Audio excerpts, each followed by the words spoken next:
અક્ષર 49મો છે। સર્વત વ્યાપક એક જ પરમાત્મામાં બીજનું અંકુર રહેલું છે। તે પરમાત્માના આત્મા રૂપે આપણા શરીરમાં શ્વાસો રૂપે પ્રણવ છે।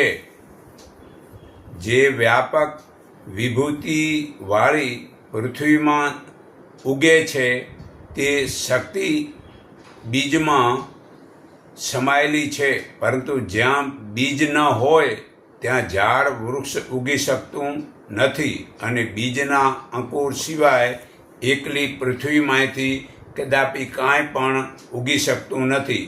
તે બધા જાણે છે। તો વૃક્ષને ઉત્પાદન કરનાર પરમાત્મા છે। તે વૃક્ષને ઉગવાપણાની અવધિ અંતકાળે નાશ થવાની છે। પૃથ્વી સદાકાળે ઈસતી રહેલી છે। જે બને છે તે ઈસ્તિર જ બને છે। 8 જાતના પર્વતો પૃથ્વીની જાતિના ઈસ્તિર છે। તેમાંથી મૂર્તિ કોઈપણ દેવી દેવતાની બને તે ઈસ્તી રહે છે, કારણ કે મૂર્તિ એ પર્વતોમાં તે પૃથ્વીના જેવા જ ગુણ રહેલા છે।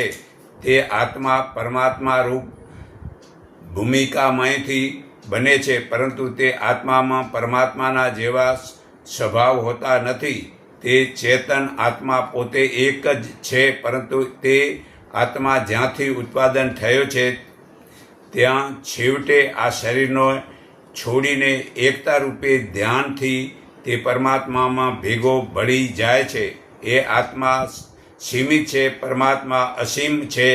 આ સૃષ્ટિને ઉત્પાદન કરનાર તેમજ સમેટી લેનાર એક જ પરમાત્મા છે। આત્માને સીમિત કહેવાય છે અને પરમાત્માને અસીમ કહેવાય છે। પરમાત્માની સીમા નથી, 14 બ્રહ્માંડમાં ઠસોઠસ છે। આત્મા અમુક જગામાં સીમિત રહે છે।